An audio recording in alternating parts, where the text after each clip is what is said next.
எல்லோருக்கும் வணக்கம். நான் காமெடி ஸ்டண்ட் நடிகர் முத்துக்காளி. இது என்னுடைய மனைவி பேர் மாலதி. அவங்களுக்கு மூளையில் ஏற்பட்ட அந்த இரத்த கசிவு காரணமாக கடந்த 30ஆம் தேதி தலையில் ஒரு ஆப்ரேஷன் நடந்தது. அதை அவங்கள மீட்டெடுக்கிறதுக்காக ரொம்ப முயற்சி பண்ணோம். தமிழக அரசுகிட்ட கூட நான் உதவி கேட்டிருந்தேன்.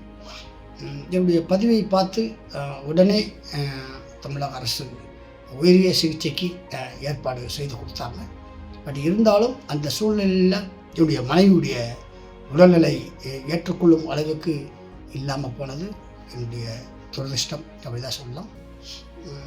இருந்தாலும் தகுந்த நேரத்தில் உடனே என்னுடைய பதிவை பார்த்து உயரிய சிகிச்சைக்கு ஏற்பாடு செய்து கொடுத்த தமிழக முதலமைச்சர் மாண்புமிகு ஜோசப் விஜய் சார் அவர்களுக்கும் நேரடியாக என்னை பற்றி அந்த டாக்டர்களெல்லாம் சொல்லி அண்ணனுக்கு வேற ஒரு முகம் இருக்குது, மிகப்பெரிய ஒரு திறமைசாலி, அவருக்கு இந்த நேரத்தில் ஏதாவது செய்யணும் அப்படின்னு ராஜ்மோகன் சார் எல்லா டாக்டர்களையும் அழைச்சி ஏதாவது பண்ண முடியுமா, காப்பாற்ற முடியுமா அப்படின்னு ஒரு ஆலோசனைலாம் நடத்தி ஏற்பாடு செஞ்சார். சிறப்பான சிகிச்சைக்கு ஏற்பாடு செய்ய சொன்னார். அதே மாதிரி அது அர்ச்சுனா சாரும் மாண்புமிகு அமைச்சரோடும் என்னுடைய ஃபோனில் அடிக்கடி ஒரு தொடர்பு கொண்டு அவருடைய உதவியாளரை நேரடியாக அனுப்பிச்சு இந்த மாதிரி விஜய் சார் நேரடியாக போய் பார்த்துட்டு அங்கே என்ன நடக்குது அப்படின்னு சொன்னாச்சா அப்படின்னு சொல்லி அவரும் அவருடைய உதவியாளரும் இங்கே எனக்காக பல மணி நேரம் அந்த டாக்டர் குழுவோடு ஆலோசனை நடத்தினாங்க. அது உயரிய சிகிச்சை அளிக்க முன்வந்தும் என்னுடைய மனைவியுடைய உடல் அதற்கு ஒத்துழைப்பாமல் போயிடுச்சு. அது எனக்கு மிகப்பெரிய இழப்பு தான்.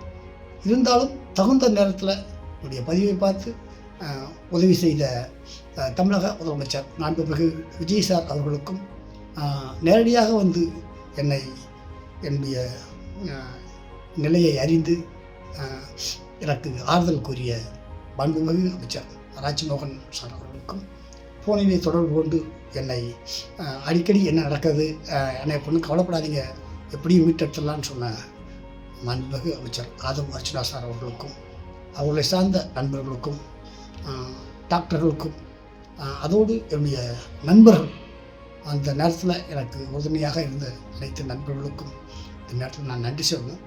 ஏன்னா நான் ஹாஸ்பிட்டலில் என்றைக்கு சேர்த்தனோ அன்றைக்கிலேருந்து இன்றைக்கு வரைக்கும் நான் சோசியல் மீடியா பக்கம் வர முடியாமல் இருந்தேன். அதனால் நிறையா நண்பர்கள் ஃபோன் பண்ணாங்க, யாருக்குமே நான் ஃபோனை எடுத்து என்ன நடக்குது அப்படின்னு பதில் சொல்ல முடியலை.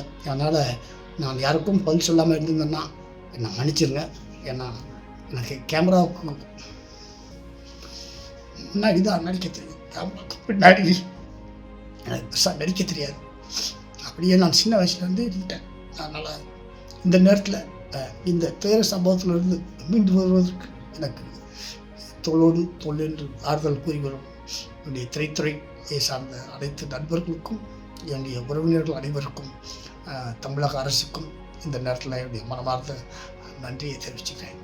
என்னுடைய மனைவியுடைய ஆத்மா சாந்தி அடைய எல்லோரும் வேண்டிக்கணும்னு தாழ்மையுடன் கேட்டுக்கிறேன். நன்றி.